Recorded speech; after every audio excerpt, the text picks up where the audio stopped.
Ladies and gentlemen, welcome to the Film Fan Club show. I'm Sam Carrico. We've got another great show for you tonight. We're catching up on the Doctor Who 60th anniversary specials because guess what? We've got a new season of Doctor Who premiering this week. Yes, it's going to be on Disney Plus. Doctor Who is a Disney Plus exclusive here in the States now. I can't wait. I mean, Disney has had a fantastic track record lately with Star Wars, Marvel, Indiana Jones, Pirates of the Caribbean, Pixar, and live action adaptations. So I'm sure their involvement here can only be a good thing. No, I love Doctor Who. In fact, one of the first videos I ever posted to this channel was a review of Peter Capaldi's first season of the show. Here I am, see that? I'm wearing a bow tie. How ridiculous, wearing a bow tie for a video. No, that was back in 2015, and I'm thankful the Film Fan Club has gained a lot of support since then. I mean, we're talking tens of subscribers. I'll always consider myself a Doctor Who fan, but I must admit, I fell off along the way. I stopped watching during the Peter Capaldi era, and I only heard bad things about Jodie Whittaker's run. When I heard we were getting the return of the revival's original showrunner, Russell T Davies, as well as David Tennant as the Doctor, I couldn't help but be interested in the show again. Don't get me wrong, I enjoyed Davies' successor Stephen Moffat as showrunner, but the Moff seemed to wear out his welcome, while Davies, he left at the top of his game. Series 4 is probably one of the best seasons of the 2005 run, so when they announced that Davies' first episodes back would pick up thematically where that season left off, man, I was sold. Then came the complaints. If you're a Doctor Who fan, you probably heard them too. Pack it up, guys, this new Doctor Who is woke. At this point, I hadn't watched the new episodes yet, but I had seen the old ones, which is why I was confused that people were surprised by this. You know full well we're not sisters. We're married. Ladies and gentlemen, and variations thereupon. Yeah, it felt like ordering a meat lover's pizza, then getting mad that it's not vegan. Doctor Who has always shown a future where men and women, black and white, straight and gay, gender variations thereupon, are all treated equally. Like Star Trek, the whole point of the show was a progressive utopia, and that's a good thing. It's important to have popular stories critical of right-wing governments during, let's say, the Thatcher administration. It's important to have a main character preaching peace during, let's say, the Iraq War. It's not woke for Doctor Who to advocate for equality. That's consistent. Then I watched the 2023 specials, the first one in particular, and I think I know what people are upset about. Binary. Non-binary. Something a male-presenting Time Lord will never understand. I encourage you to watch the full episode to get the full context, but that instinctively didn't feel like the same progressive messaging of earlier episodes, and I think again, it comes down to equality. Firstly, the Doctor had to erase Donna's entire memory of him because the power inside of her was too much for her, a human. But now you're telling me her weakness was that she's binary? And that her daughter being non-binary makes her powerful enough to control it? Then there's the other comment, something a male-presenting Time Lord could never understand. What is the show saying? Because it feels like it's creating a hierarchy.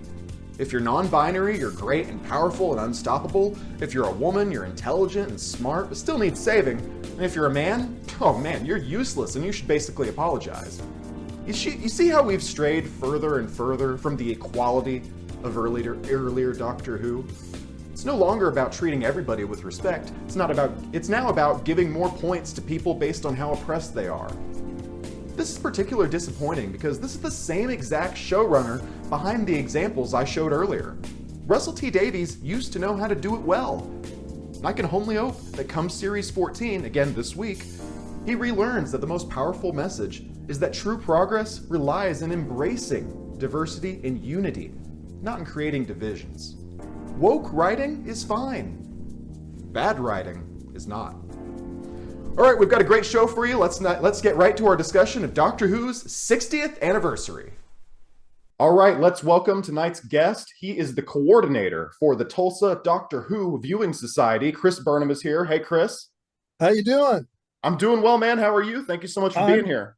Thank you. I'm doing pretty well right now. As we record it, we're getting ready to kind of bunker down for a stretch of bad weather here, but hopefully we can make it past that. Gives us some time to catch up on some viewing, watch some stuff I've watched before, or just catch up on some new stuff.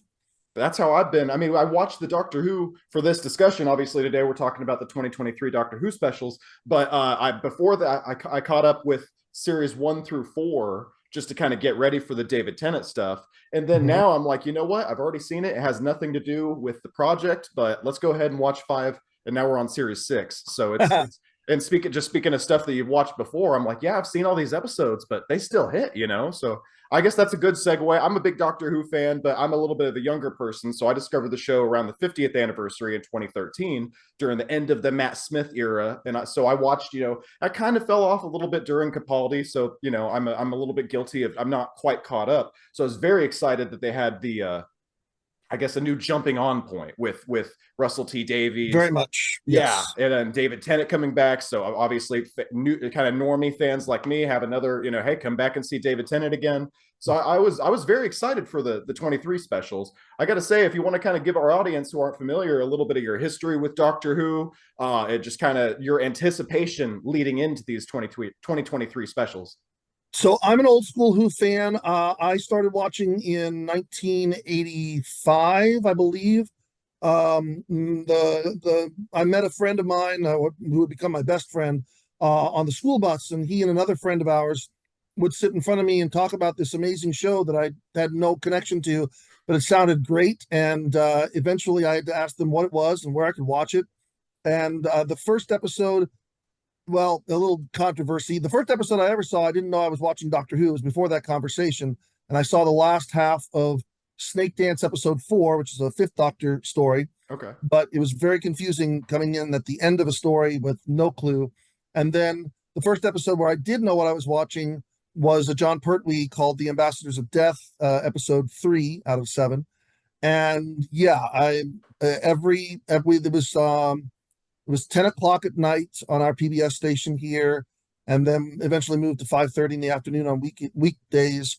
But yeah, I just absolutely hooked and devoured that classic era stuff growing up, and then lived through the wilderness era of it was only available on VHS tapes or the new novels and the magazines and comic books until we got to the new stuff in 2005. And yeah, I'm very happy to see the resurgence, the peak of fandom in the late 2000 teens, and now this new resurgence with Disney putting its money and efforts into helping to try and revitalize the series and make it as popular as it once was, hopefully.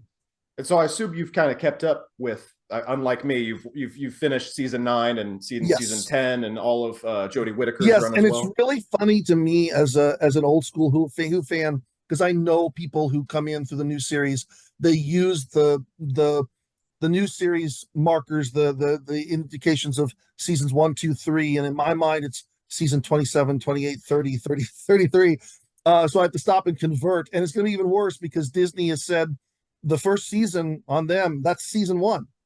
So we're starting all over again. And now you guys are going to have to go through the same thing I do. Yeah. Less numeric juggling, if you will. Yeah, I'll admit I haven't watched classic Who, because it's a part of that. Some of it's lost, some of it's very inaccessible. So it was easy for me just at the time it was on Netflix, just start with, 2005 episode Rose, bam, right in there. So I got to say, do you think the show as a classic fan, do you think the show has kind of suffered in quality a little bit? Are you looking forward to the reset? Are you optimistic with this, or you think it's business as usual? We're still doing great. So I look at each Doctor as if it were an era unto itself. And I think in the classic era, you definitely had your peaks and your valleys. Your 70s era, your John Pertwee, Tom Baker era, who is usually looked at as like the peak of the classic era stuff. And then there was a bit of a drop off with Peter Davison, although he's my favorite Doctor of all. And then definitely a downward slide into Colin. I love Colin. I mean, as a person, as an actor, I don't like his Doctor particularly. He's better on audio. The Big Finish audios do him justice, but the TV did not. And then there's a lot of controversy with Sylvester. He's very divisive. Their fans either love him or hate him. There's not very much in between. For the modern era, you've got a lot of that same stuff. You started okay with Eccleston. I mean, it's hard to judge because we only got one season with him. David and Matt, big peak. Yeah. Capaldi gets a lot of. I know you said that you kind of dropped off with him. That's very common. A lot of fans dropped out with Capaldi, and I kind of understand why, because his first season was kind of rough, but he gets better in the second and third. And then I was going to say, hang on, is Okay, sure. Series 10 his best season? Is that true that Series 10 is his best, or would you say So, Series again, 9? I have to think about which one is Series 10. Capaldi's last full season. His last season, yes. Okay. I believe he and Bill works so well. I love Bill as a companion, because Bill is more than just a what is it doctor companion. Yeah. She's a what is it and why doctor companion. Like, she really wants to know about this stuff, and I loved her as, and I wish that we could have gotten more than one season with her. So yes, but I think that Capaldi's series 9 is better for him than series 8, because it seemed like with series 8, like Moffat wanted to bring in that idea of the doctor that's very alien, and unfortunately, so many times John Nathan Turner had the same problem with Colin. He said, I want to make a doctor that's very alien, and he makes a doctor that's very unfriendly. Yeah. And I don't understand why any companion would want to be with this doctor that's so unfriendly. And that argument was same with Colin and Capaldi, and they both soften their second season. And I really think, I have no confirmation of this, but I really think that with Capaldi, he went to Moffat and said, look, this isn't me. I can make this more me. Because if you look at his doctor in his second season, he's like an aging rock star, but it's really cool. And I like so much more of what he does that second. He's not like in the first season, he talks about how Clara can care for him because he doesn't have to. That's not the doctor, at least not the doctor that I know. Yeah. And that fixes itself. But when we get to Bill, it absolutely writes itself. I remember watching the Series 9 premiere, because I think Series 9, like episode 3 is where I dropped off. I just stopped watching after that point. But I remember watching the series, I think it was a 2-part premiere of Series 9. And if I'm remembering correctly, I could be making this all up, but they let him grow his hair out. They let him play the guitar, and he had like more hoodies instead of the button up. He still had the button up stuff sometimes, but he had more hoodies incorporated as well, and just little things like that. I think, I agree with you. From what I saw, I could see what you're saying. He seemed more like Peter Capaldi. It was more fun. Like, he was having fun with the role, and he was having fun being the doctor. This first season, he didn't like. The fun was there, but it wasn't. You could see the doctor there. There's a great moment in Deep Breath towards the end of it where he gives one of those classic doctor speeches. And I'm like, okay, there's the doctor. I see him. I hear him. He's there. But the circumstances that he's put into, with a few exceptions of stories like Time Heist, they're just not as they don't lend themselves to letting him show who he was. But once you get past that season 8 stuff into season 9, yes, he can show himself who he really is a lot more. And this is the controversial one, the Jodie Whittaker era. Just Russell T Davies had 2 doctors. Stephen Moffat had 2 doctors. Chris Chibnall just has the 1 doctor, and then Jodie Whittaker's. I without putting my own opinion, I think it's just fair to say it was very divisive. Would that be? Yes. Would that be fair? It's a very fair assessment of it. I actually know more people who said they stopped watching with her than stopped watching with Capaldi. And I don't ever tend to ask them why, because I know it's going to be a long conversation and I'm usually not in a position to do it. But I'm hoping the reason is not, because it's a woman. I mean, I hope we're past that particular point. I don't have a problem with Jodie. I think Jodie's a perfectly fine actress. I think her characterization of the doctor is actually not dissimilar in many ways to David Tennant. I think there's a lot of the same type of mannerisms there.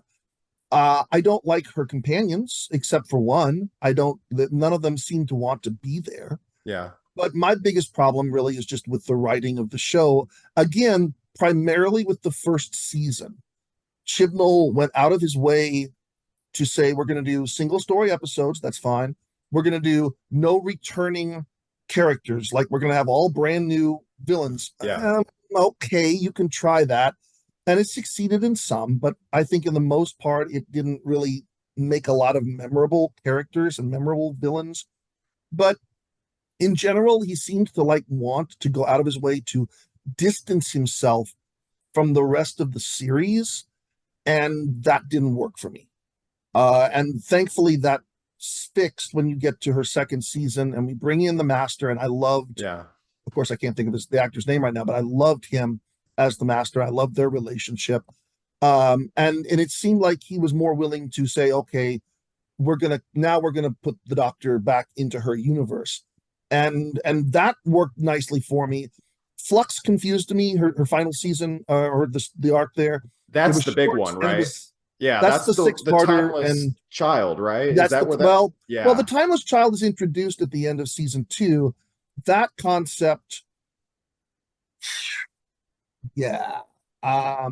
That's why I hear so much about like this is from what it sounds like to me. I don't like it. I haven't seen the episode, so I always want to throw in maybe they do it well. I don't know. I just think the idea is very silly. For those who don't know, it's like that she's like the creation of all the Time Lords, right? Yeah. And she's not, That she's yeah. not a Time Lord, that she comes from another universe, that she's found by, and the idea of regeneration actually comes from her. She brings it with her from this other universe, and that there's a whole bunch of other incarnations that we haven't actually seen, but have been hinted at in some of the classic episodes. And there is a version that we do see, which they call the Fugitive Doctor, and I liked her a lot. I mean, she was very good. But the concept, yeah, I don't know. I'm not really a great big fan of it. I really wish that in some respects it had just been a gigantic. If there was going to be a timeless child, I wish it had been the Master. It would explain a lot of things about the Master. Yeah. And it would also have been a great opportunity to once again have the Master just lie about something. And because this really got deep inside the Doctor's head and messed with their whole persona. And that seems like something the Master would do. So I would rather have gone that direction. But now, with Russell back, and with what Russell seems to be talking about, not so much in the series yet, but in social media, all of this stuff, all these inconsistencies with Doctor Who history, which I know you're not as strong with as I am, they all apparently can be true because of this Toymaker thing, which we'll get into when we talk about the Giggle. Yeah. Okay. And then what he chose to do. Yeah. Okay. Well, I'm excited to talk more about that. So, okay. So we've spent a lot of time in preamble, so I'm just going to kind of bam through the Star Beast. But okay. I have some notes that I wrote as well, but I'm very interested in hearing what you have to say. So like, again, don't feel if we need to go back to something, by all means. I was very put off by the cold open to the Star Beast, just on a filmmaking perspective. I thought it was very lazy. I didn't like the David Tennant with a green screen behind him, just looking directly at the screen, and then Donald Noble just looking directly at the screen, especially because they go over all the exposition later. I thought it was a little weird, but I still liked how Catherine Tate and David Tennant, I feel like they're able to slip right back into the roles. Yes. I love that. But how do you feel about how we got a big kind of thing with Donna that we have to resolve from series 4, where she can't see. They make the distinction. She can see the Doctor. She just can't remember who he is and all these things about him, or else she'll go insane. So they kind of have to kind of catch us up for those who have, like me, who haven't seen since closer to that era. But then also I just thought it wasn't very natural. So how do you feel about the cold open? The new title sequence I loved, and then I love the new title sequence. Yes, the new title sequence may actually be my favorite that from this entire modern Who range. I absolutely adore it. I love the fact that it utilizes the classic diamond logo from the 70s. Yeah. That's a nice little throwback to me. It's not my favorite logo, but I like the fact that they tie the history of Doctor Who back into it with that. I didn't have a problem with the cold open. It didn't jump out to me in any particular way. I know the story that they're basing this on. I have a copy of the Star Beast, actually multiple copies of the Star Beast in various forms, because it's a Fourth Doctor. It's from the Doctor Who magazine. Yeah, and it was a Fourth Doctor story. So I knew Beep. They'd actually done Beep the Meep in audio for a Sixth Doctor audio for Big Finish, a little one-off story there. And I knew what the ultimate resolution was with Beep, so that part was maybe not as effective for me, knowing the history and knowing what he was going to be revealed as it would be perhaps for you. But yes, my primary focus in that episode was, like you say, how do you resolve the issue with the Doctor, with Donna, and with her? Can she be around the Doctor? How do we keep her head from exploding? Yeah. And go forward from there. And yeah, that was where my main attention was focused on the story. Yeah, well, yeah, there's a lot there. We'll get there in 1 second, but you mentioned the Meep. I love the Meep. I love the Meep so much. He's one of my favorite. I like to think that I'm a little bit above just getting excited by little baby Yoda and stuff like that. I'm not though. And you show me a cute, like, cuddly thing in something like The Mandalorian or Beep the Meep and Doctor Who. I want it. I love it. I want one in my house. And I did know about the twist, and we could do spoilers, I guess, kind of as we go. But the big spoiler is that he's evil. He's the villain of the episode. Right. That I knew that ahead of time because I've seen memes, and it took me a while to catch up with these. So the memes kind of gave it away. But then it still worked in the first half of the episode when he's being all sweet and he says, "Please be my friend," the little furry thing. I'm like, oh my God, I hope that they're his friend. And I was taken away. And I love the performance by the voice actor, who is able to be so cute and cuddly sounding at one time, and then just pure evil, but also hilarious. The scene when 14, which I don't know, I can't keep going into everything my mind wants to go in. Like, why is he the 14th? Whatever. It's 10 again, basically. It's the 10th Doctor again. But whenever he's there, shows up at Donna's house, the Meep is there, and her mom's just yelling at her like, none of it's real. I thought that was so good. Yes. I guess I'll ask you, since the Meep is from a magazine, do you think they translated him well? Yes. The visual representation of him on the screen was very close to what I remember from the comic book. And it's all very much in the expression on the Meep's face, the eyes and the mouth, because I mean he's essentially just a ball of fur with arms and legs. Beyond that, so the main thing in the comics as he was drawn was the cute cuddly eyes and the wide eyes and the "oh please love me" bits, and then at the ultimate at the end he's got the sharp teeth and he's got the furrowed brow and we've got evil Meep going on there, and that's wonderfully done. I was at first put off when I listened to the Sixth Doctor audio with it. I was like, how do you put the Meep, who's such a visual character, on audio? But like you say, the voice actor that they had here did such a great job. And I don't know, I have not gone to look to see if it's the same one who did the voice for him in the Sixth Doctor audio. But if it is, that's a tremendous connection there. And it carried very nicely in that story that they did for Big Finish. Trying to think what else there is that's kind of big, because we're kind of speeding through here. Well, there's the controversy about, at least that I've seen online, the big divisive controversy about this episode is surrounding Rose, and about the heavy story aspect of a trans person and trans representation in there. And this is still something that society obviously is dealing with, and so there is a lot of negative backlash. I feel like this is one of those stories where, and this I felt was the weakest of the three. Okay. And in my respect, it was because that aspect of it didn't make a lot of sense to me about how it had to be the two of them to overcome what the Doctor did. I didn't get this. And when the words came out to verbalize what was being said, I just kind of felt like this was RTD taking what I like to call the big moral stick and trying to hammer you over the head with it. It was rather heavy-handed, what he was trying to. I get what he was trying to do. I admire what he was trying to do, but I felt that the execution was not what's the word for it? It was very messy. It felt like it was very messy and heavy-handed. Yeah, I think that's the way they save Rose, or save Donna, is she chooses to let it go. I get them putting it. I get them, like, she releases some of the energy through having an offspring. That stuff made sense to me. I thought the more I talk about it, the more I get confused. I don't know. the Doctor's reaction to seeing the new TARDIS is nice. I enjoyed that. I liked the new Yes. TARDIS. I liked that at the end. It was very good. There's one thing that I thought was a little bit weird. It says, "What about your face? Why did it come back?" And then he says, "Does there have to be a reason?"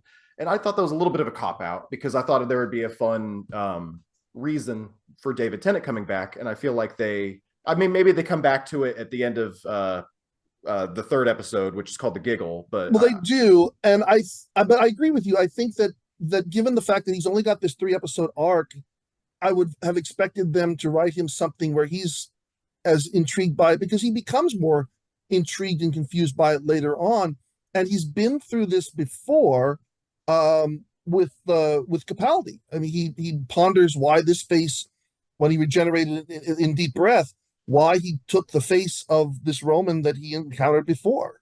And that was such a great. I've seen that monologue in YouTube clips. It's the one where he says, "Because I'm the Doctor and I save people," and it's a reminder that that's his primary motivation, is to save people. It's such a great scene, and that scene is much more impactful than just saying, "Well, does there have to be a reason?" Again, it's kind of like with the other thing. I could see what Russell T Davies is trying to say, like, let's just have David Tennant back for 3 episodes. Now, let's not worry about it too much. There doesn't have to be a reason. But I'm like, it'd be fun if there was. I don't know. Yeah. Is there anything you wanted to say before we move on to Wild Blue Yonder? I have less notes for Wild Blue Yonder. Not really about the Starbase. I think I've said everything that jumps up to mind as far as real talking points. Okay. But like I say, it's not a bad episode, but it is, I think, the weakest of the 3 that were there. I probably agree with you, because I don't like, just to spoil my own thoughts a little bit, I did not like the first episode. I liked Wild Blue Yonder a lot, because that's why I have a lot less notes, because I'm much more eloquent, or I'm better at verbalizing critiques than praises. So I don't have a lot for Wild Blue Yonder, because I wouldn't have changed a lot. It was really good. But then the Giggle, I half and half like. I think it's great for the first half, and then the second half I don't like as much. But moving into Wild Blue Yonder, I thought the Mavity stuff was hilarious. I don't know how the Isaac Newton it seemed a little bit random. Like, after I've seen the rest of the episode, I don't know if Isaac Newton really connected to the rest, other than just setting up them saying Mavity as a recurring gag, which I'm told that apparently this is something that will continue on. I don't know if RTD has an end game for it in this first season or not, but it is something that will continue to come up. I like the Mavity stuff. I don't think that Isaac Newton really connected the rest of the episode, but it'd be cool if it's setting up something else. My next note would be the reveal of the duplicates. So part of the reason I love this episode is because it kind of feels like an alien, or like a sci-fi horror film set on a mostly abandoned spaceship. I love that vibe. And then the reveal of them having the 2 conversations, I was like, wait a second, how the Doctor, like, are they cutting between past and present? Like, he's walking around by himself, but then they're showing Donna, and then there's that reveal, whenever he's like, my arms are too long, or however the way it goes. I just really like the pacing leading up to this. It's kind of a slow-paced episode. The first 20 minutes are them just exploring, but I think it pays off, because then whenever you get to those scary parts, I thought it was really tense. Before I throw to you, I think, again, before I lose this thought, part of the reason I like this episode, it just feels like a classic Series 4 episode, just not really part of a big plot, but just a one-off great Tennant Donna episode. What do you think? This is very much a classic episode, and really, I would say it's got a lot in common with classic era Doctor Who. You had these stories in the classic series, which were called base under siege stories, in which an outside force is coming to the Doctor, where he's trapped in this encompassed area with a bunch of people. Well, you've got almost all of that. You just don't have the bunch of people inside that the Doctor's trying to help. Yeah. He and Donna are there by themselves, and they've got to figure this mystery out. Really well done, really crafted, very, as you said, very well paced. There's not a slow part in any of this. The mind is always being twisted and turned with the way that it's written and the way that it's presented. And I 100% thought this was great. You got a bit of a rough start, but the first one, it was okay, but not outstanding. This was an outstanding episode of Doctor Who to me. All the pieces were there. It didn't have an agenda. It didn't have to move any arc per se. It's a nice standalone episode for the most part. And just, tremendous episode. Probably my favorite of the 3, 100%. Yeah. It's definitely my favorite of the 3. Tennant and Tate are great in their dual roles, because they have to play, obviously, I keep wanting to say 10 and Donna, but it's 4 because he has to play 14 and Donna. But then also they have to play the evil versions, and they just do such a great in seeing. It almost makes the villain scarier because like a good character actor can play a scary villain, but seeing the heroes be the villains and switch their cadence, like David Tennant's voice is usually, you know, very chipper sounding, and then he sounds like it's very creepy just hearing him play the villain role. I think they're great in their dual roles. I mean, that's one of the, again, I don't have as many episodes, but the ending, another thing, I guess last thing before I throw to you, the ending is tense because they're so good at playing the dual roles, and obviously I just love the concept of can you trust, it's like The Thing, can you trust the person next to you, and that even playing into the ending whenever he eventually chooses the wrong Donna, but then of course there's some, you know, he figures out the length of their arm or her arms or whatever, and then makes the right choice at the end. But I just think they played that, Tennant and Tate played that really well. Yes, agreed. I've seen that. I don't know if I want to call it a trope, but I've seen that presentation of here's a duplicate. Here's which do we pick? We the audience don't know. The characters clearly don't know, and ultimately, oops, they picked the right one. I've seen it go either way. I've seen it in Star Trek. I've seen it in Sliders. And I like the way that they put that out there and shows that the Doctor, yes, can mess up. That's part of why I liked Peter Davison's Doctor so much, because he is very, very fallible. And David's Doctor, as much of a supreme being as he ultimately kind of ends his time the first time around with, so much of his time he's very fallible. And this is a great reminder that the Doctor doesn't always get it right. And when he doesn't, it can have some pretty dire consequences. Thankfully, not so much this time. Yeah, I thought though, I was like, oh my gosh, maybe. Yeah. And then we didn't talk about it in the last episode, because there was a big part of the last episode that bothered me. And this, I guess I don't, me just picking on the last episode. The way my mind works, I was gonna talk about how great the Bernard Cribbins cameo at the end of this was. But and then closing it out with, you know, rest in peace, you know, however to 2023 or 2022, I think is when he passed. And it was very sad, and it made me all the more pissed off that they played that cheap joke in the first special whenever they're like, he's no longer with us, and then she's like, no, he's in a retirement home. That made me mad, but what they almost made up for it by having this very sweet cameo at the end. Yeah, so Wilf is my favorite companion of the new era, 100%. I love Bernard. I remember seeing Bernard in the one of the Peter Cushing Doctor Who movies that they made in the 1960s, playing a totally different role. But this role of Wilf is just tremendous, and for them to, through unfortunate circumstances, have to bring him in and make him the grandfather character that wasn't there in the Runaway Bride, wasn't able to come forward after that, is just great. I was very happy. I know that they had more planned for him. Unfortunately, his health wouldn't allow him to do more than this, but I'm so happy that he got to do this final scene and to have that reunion with a face that he knows for the Doctor. It's not him meeting the Doctor later on and not being able to relate. It's who he remembers, and you can see the joy in his eyes as, you know, he's got the family back together again. He's got his granddaughter. He's got the Doctor there. He knows everything's going to be okay. And yeah, that's great, outstanding stuff. Yeah, again, Wild Blue Yonder, it's the best of the 4, maybe. I am very mixed on the Church on Ruby Road. Wild Blue Yonder is very good though, and so at this point, I'm like, okay, dud of an episode in the Star Beast. Very let down by the Star Beast. Love the Meep in isolation. I love the Meep, but Wild Blue Yonder, I was like, okay, this is a banger. We're back, baby. 50-50. Let's see what the Giggle does. And again, I liked half and I didn't like half. Part of what I liked though is the toy maker. The toy maker himself, you know, he's a great villain. I think he has the potential to be like a Joker like villain for the Doctor. He has these godlike powers. Neil Patrick Harris plays him really well. Obviously, I haven't seen the Michael Gough. Michael Gough, yes.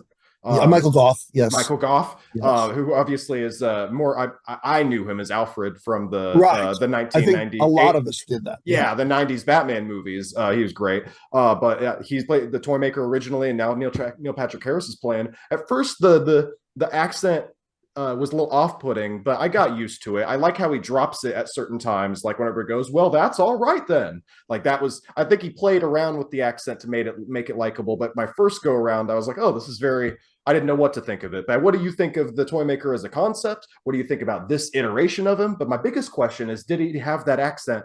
Do you know if he had that accent during the Michael Gough He did time. not. No, he was a very standard, posh speaking English character, Okay. just like any others. The Celestial Toymaker is one of those. The original story is one of those stories that is really highly prized by classic Who fans because visually, based on what we have in terms of telesnaps and the one episode that does exist, this story must have been a visual feast for its time. I mean, it's 1960s Doctor Who. The budget is going to be very limited, Yeah. but the concept of what was put forward on screen, the descriptions of what is put forward on screen, makes it one that I really wish we could see. And I know it has been animated and it will be for sale sometime this year. They're going to put it out there. Oh, that's cool. They never make them. You have to have a Region 2, unless you get it on Blu-ray. You have to have a Region 2 DVD player because they don't make them available for Region 1 anymore over here. But I have a multi-region DVD player, so I'll be buying it when it comes out. And I want to see what they do with the animation. I think they can go. I know they can go way further with animation than they could with the live version of it. The Toymaker as a concept is great. It's one of those that it's probably best that they didn't go back to it very much. They were supposed to go back and revisit the Toymaker at the end of Colin Baker or the beginning of Colin Baker's second season, which got taken off the air for 18 months. But they were supposed to go back and have him encounter the Toymaker. And I think if you use him very carefully, because he is so powerful, and they really amped it up in this story. He's one that the writers, I'm afraid, would start running into problems of, well, how can we defeat him? Yeah. If you put him on screen too much, how can we defeat him? But if they use him just a couple times, be very careful, stretch it out, don't make him a recurring villain, make him a very big deal special villain, then you've got something that you can work with in that superior power aspect of things. So yeah, I was very happy with Neil Patrick Harris's performance. I thought he brought a very Joker-esque aspect of things. He is an agent of chaos in this, and he's one that the Doctor clearly knows is going to be a struggle to overcome in a different way than a Master or a Ronnie or any of the typical big villains that the Doctor's had to face. Yeah, I like the concept of the Toymaker. I like Neil Patrick Harris's portrayal. I like his powers. I do agree with you. You have to have a very smart, capable writer handling him. I think Russell T Davies did it well for this one. Now we're leading into my mixed things. Part of the way you do it is like you might talk about a different match for the Doctor. I thought it'd be a great mind kind of match, depending on the games you could play. And at first I was like, okay, they play cards. Whoever has the highest character, the basically correct terminology for cards, but whoever has the highest one wins. I was like, okay, that's whatever. They're going to play another game in a second. And they play fucking catch. Excuse my language. They play catch. I was like, what the hell is this? That bothered me too. In the original story, he plays this thing called a trilogic game, which is basically a version of solitaire where you've got 3 stations and you've got this set of concentric rings, and you have to move them so that they still end up largest on the bottom, smallest on the top, through a series of, there's like 1,023 moves. You have to do it in exactly 1,023 moves. And so it's a mental game. You're right. It's a mental thing, which the Doctor then toys with, or the Toymaker then toys with the Doctor by taking away a power of speech and making him invisible, all to give William Hartnell a break from the series. Because, and they were actually considering doing regeneration with that story, because Bill was already starting to show some signs of the arteriosclerosis that was affecting his memory, and he was struggling by the time this story came around. So that the producers were saying, maybe we could bring somebody else in new and make it seem like maybe this is another trick of the Toymaker. Is this really the Doctor? Introduce it that way. So they finally pay that off 60 years, almost 60 years later, by having the Doctor bring in a regeneration, or having bring in a regeneration of the Doctor, sort of.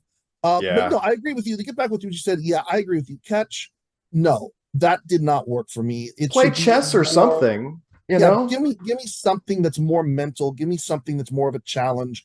This was not the challenge of the story that I really wanted.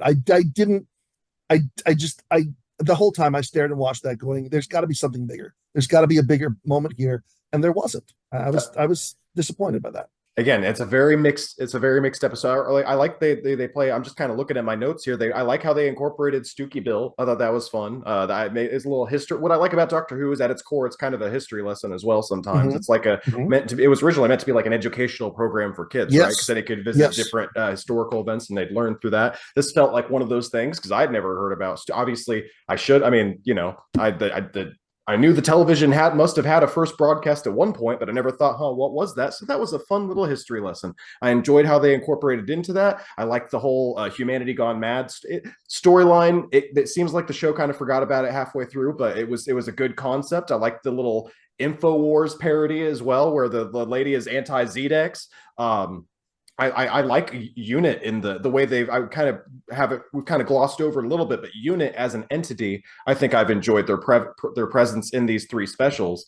But there's a lot to like in this episode. But do you have anything to say about those aspects? I also enjoyed the fact that they bring in like this episode is really the 60th anniversary special to me, much like the Day of the Doctor was the 50th anniversary, and there's so much callback in this particular one. This is where RTD said, I've got to throw a bunch of familiar stuff in here. I've got to throw a lot of callback into this story. And I think he did a pretty good job of balancing a lot of it. You bring back Unit, and Unit is so important in the 70s. I love the Brigadier, and so having Kate out there continuing his legacy, she's really good. Gemma Redgrave is really good at what she does. I like that they brought back Mel. Mel is a companion that's very divisive because she comes out of nowhere and disappears into nowhere. And she's one of those, like, she's the epitome of what Russell T Davies liked to do with finding a star, because she was a star over there, and making her the focal point of a show.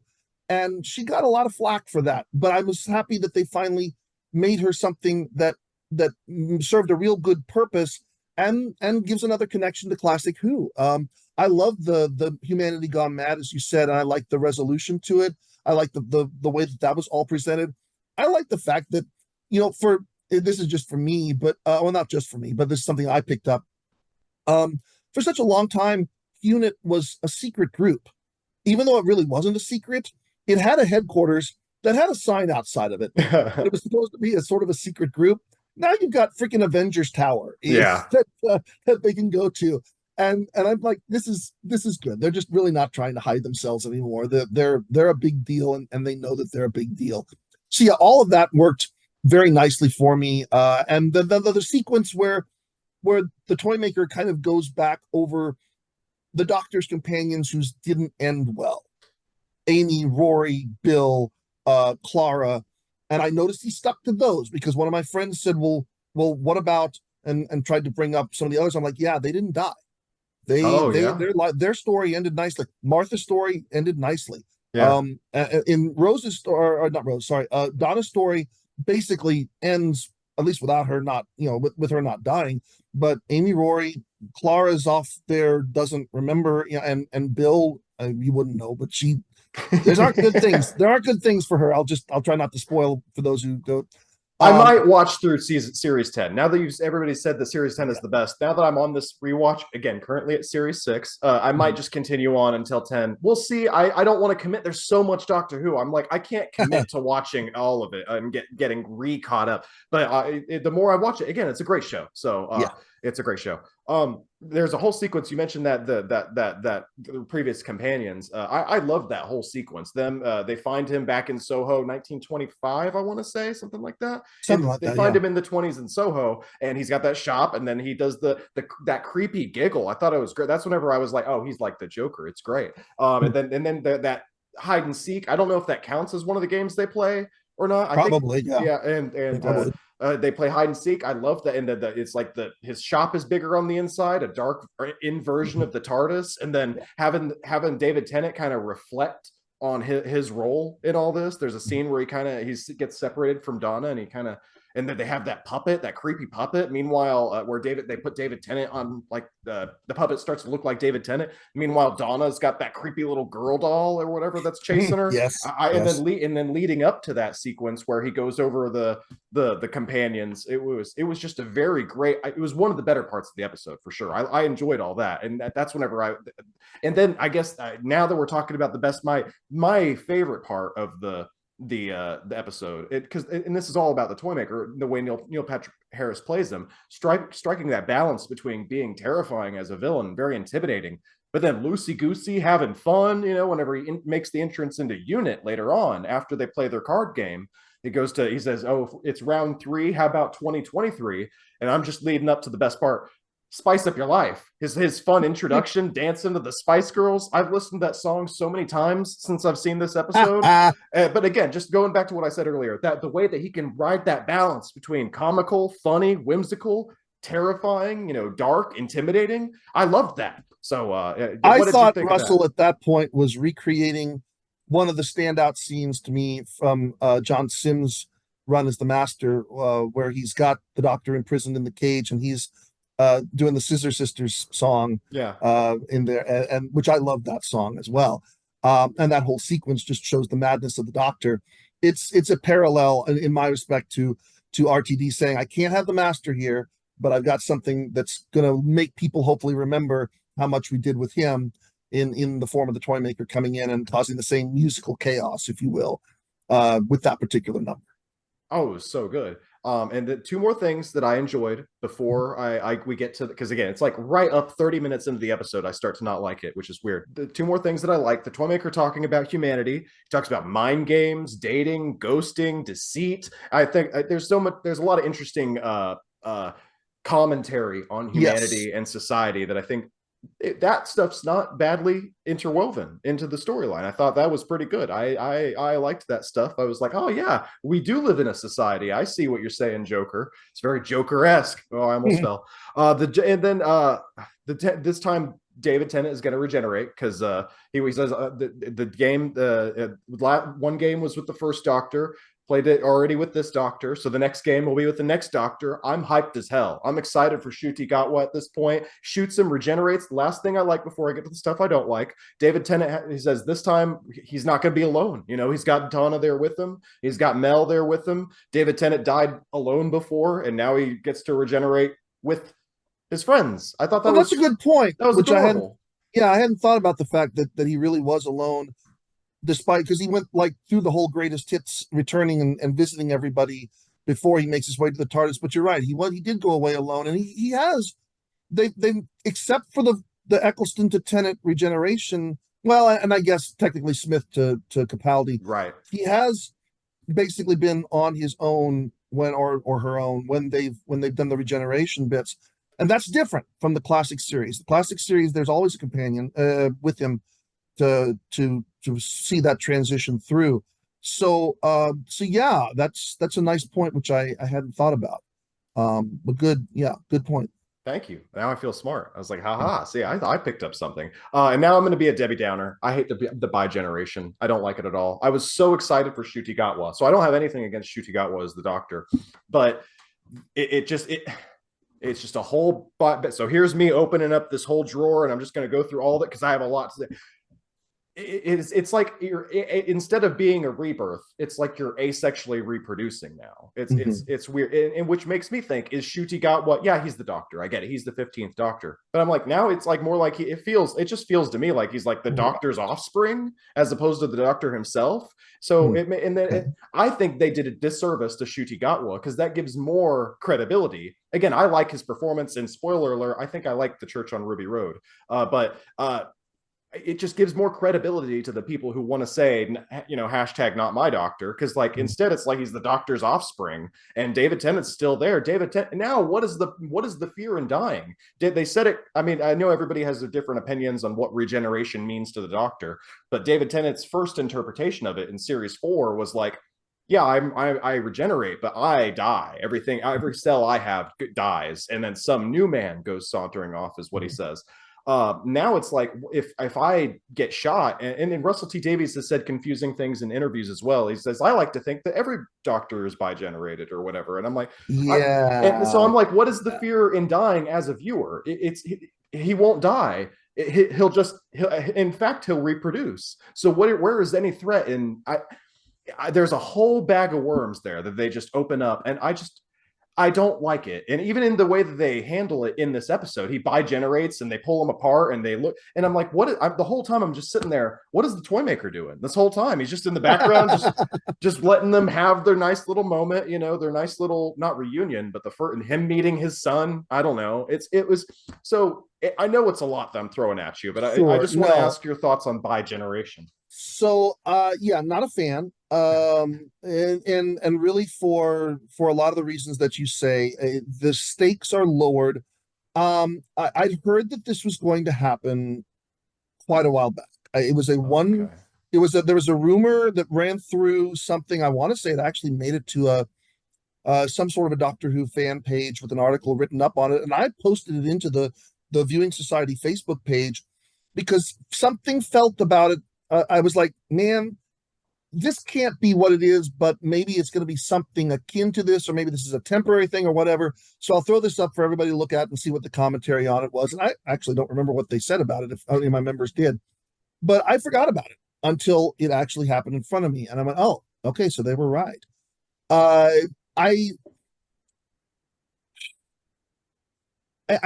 feel like I know why they're doing this.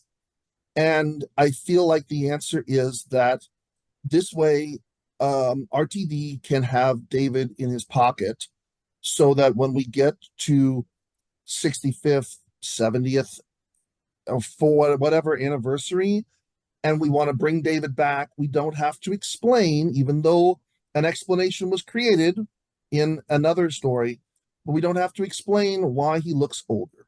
Now he can look older and it's still okay, and we don't have to address that in the story.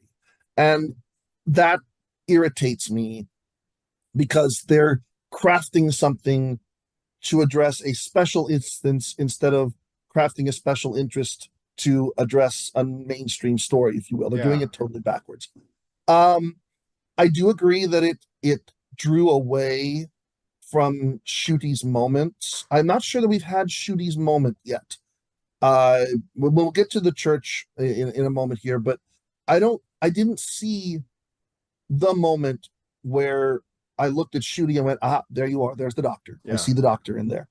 And I certainly didn't see it in the Giggle. I could see that Shooty was having fun. I could see that you know what, actually, what I missed the most was with a regeneration, and this was downplayed a little bit with Jodie, but with a regeneration, there's a lot of time at the beginning where you have what in the series they call post-regeneration amnesia, and the doctor's trying to figure out who they are. Yeah. Shooty seemed to come out fully formed. Like there's not the struggle. Because they play it up a lot in David Tennant's first Christmas special. Like he was out for that whole episode. And then when Matt Smith, Matt Smith is disoriented and he goes through his taste is new and he's still got all these different, he's not entirely handicapped like in Tennant's first episode. And then in whenever Smith to Capaldi, his first question is, do you happen to know how to fly this thing? He doesn't even remember how to fly the TARDIS. But Shooty Gatwa, just because again they wanted to have their doctor team up moment, he's fully formed. Yeah, that's a great point. And it was very inconsistent. That bothered me too.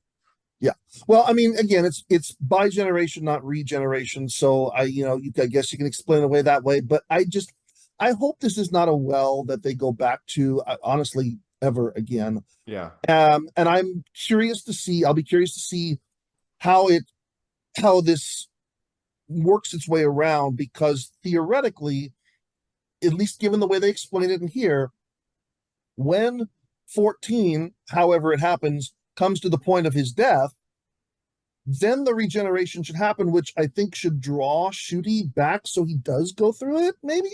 I don't know. I'm not sure. Yeah, right? This is something that I think RTD has said, yeah, we'll deal with it when we get there.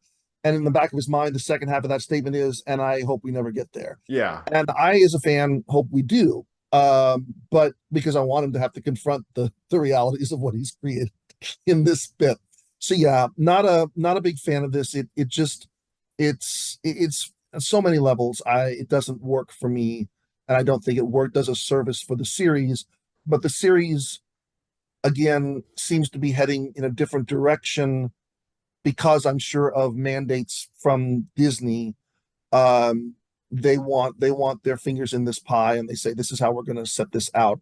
And this is Russell trying to keep the connection to what used to be as best he can before sending this down that particular stream to let it be whatever it ends up being with shooting.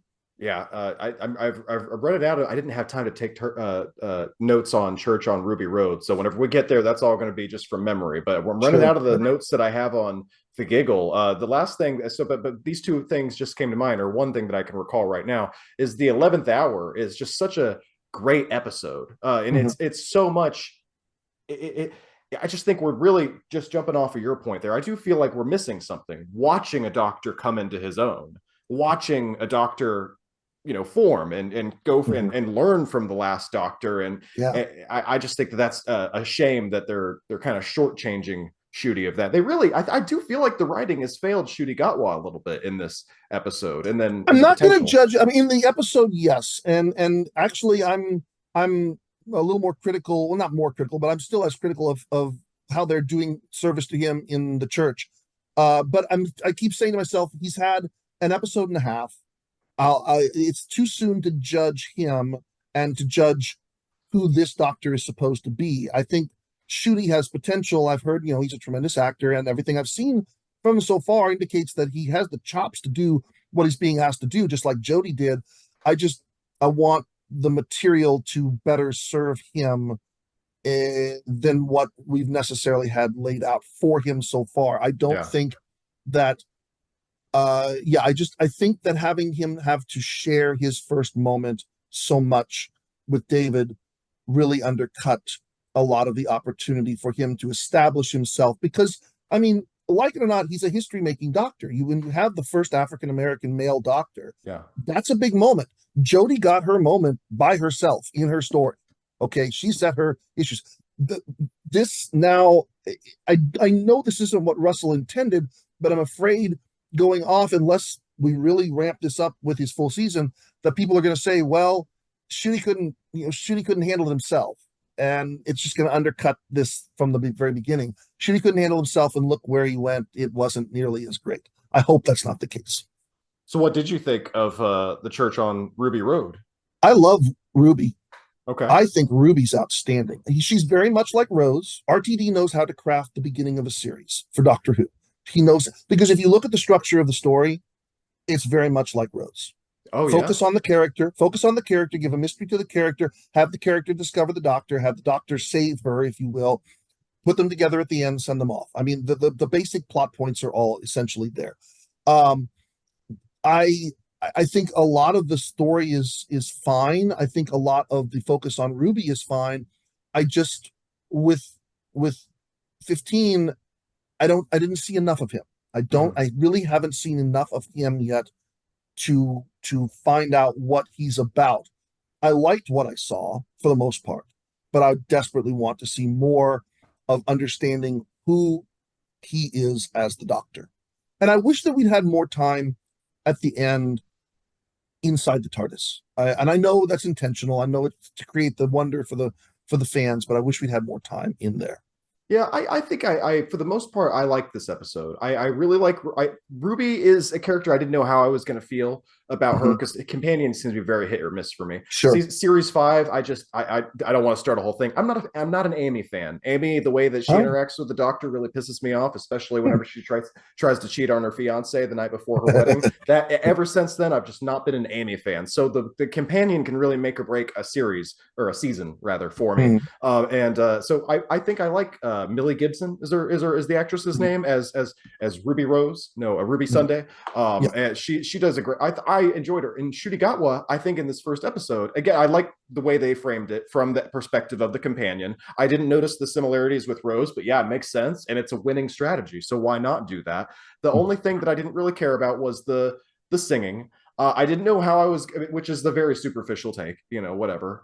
It's how they speak. It was fine. I thought the singing was going to be a lot more prevalent in the episode. I had heard other people complain about the singing. I didn't mind it though. I think that there was only one scene that I didn't really care for. I thought it was a little cheesy. but the rest of the episode is pretty good. Like I think that it was a pretty solid episode. I think they're setting up a lot. They're doing a little bit of a J.J. Abrams mystery box thing with Ruby Sunday. Very much, yes.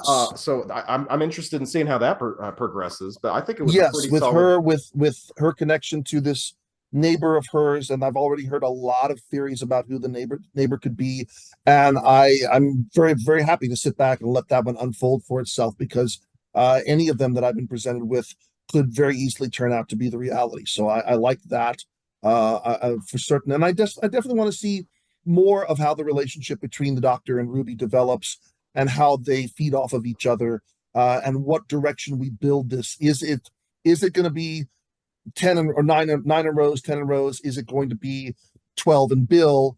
Is it going to be something completely different? I'm certainly excited to see where we go forward with this, but I really want more focus on the Doctor coming out of this more, because I think we understand who Ruby is. I think we understand Ruby's story, at least enough as we need to right now. I want to find out the Doctor story at this point, and what Ncuti's Doctor is supposed, and how he differs from the others. That's the main thing. Yeah, again, rewatching Series 5 recently, that is a great season. It's episode 2. Oh gosh, what is the Beast Below? The Beast Below. I wanted to call it the Star Beast, but then I realized no, it has Beast in it though. The Beast Below, it has great characterization for Matt Smith's Doctor. The first one again also has great. 11th Hour also has great characterization for Matt Smith's Doctor, but just the second one, to further developing that character, it adds so much. So I'm trying. Yeah, you're right about Ncuti. He still needs more time to kind of, he's like, as River would say in the Series 4 episode Silence in the Library / Force in the Dead. Yes. She says it's like he's not done yet. So it's kind of how I feel about 15 so far. But I as far as his interaction with Ruby Sunday, I don't know either, because I've heard people say, oh, it's like it looks like they're gonna hook up or something, and then the actress says, oh, it's like we're a couple of schoolgirls. I don't know quite what they're going for yet. I could see it go in either direction. I don't know. And again, we all know that I'm a defender of the Doctor dating his companions. So it'd be fine to go. People haters on the internet were like, oh, I don't like how the Doctor is dancing in a club in a dress. I didn't mind. I thought it was a kilt. Yeah. Like, because Ncuti's Scottish. I know he's like Nigerian or Nigerian or Rwandan or something originally, but he's raised in Scotland. So I thought it was a callback to that. I didn't realize it was actually a dress until the internet put that out to me. And I don't care, because he's an alien. He can dress as he wants to. He doesn't have to conform to human norms. Yeah. And he's pan. So why the whole relationship thing? It doesn't have to conform to human norms. I don't care about that aspect. And I think all of that has been mined so much in the early stages of the modern series. There's nothing new for me in that one, and everything just beyond that at this point is just for shock value, if you will. There's no shocking for me. Nothing shocking for me. Yeah, I thought it was going to be. I didn't know what to think. I saw people complaining on it, and I got to say, whenever he was leaving the club and he had the leather jacket on, and I think he had like a wife beater on, and he had the kilt / skirt on. I thought it was a cool look, if I'm being honest. I thought it was kind of badass. So because I don't know, I like the Doctor. I like him having a variety of outfit combinations, as opposed to being like a cartoon character who wears the exact same thing. And I grew up with the 80s when it was very standard. Everybody had a standard uniform to wear. And but I remember in the 70s, and even like before Tom's time, but even during Tom's time, he varied things up with the scarves and with the jackets. But the general thing was there, but the specifics of the colors and styles were different. So I'm fine with him finding a general look that he can vary as need be, and sometimes go way off the hook with. Yeah. So if I had to summarize, because we're running out of time again, I'll let you go after this. We'll wrap it up in the next 3 minutes. I'm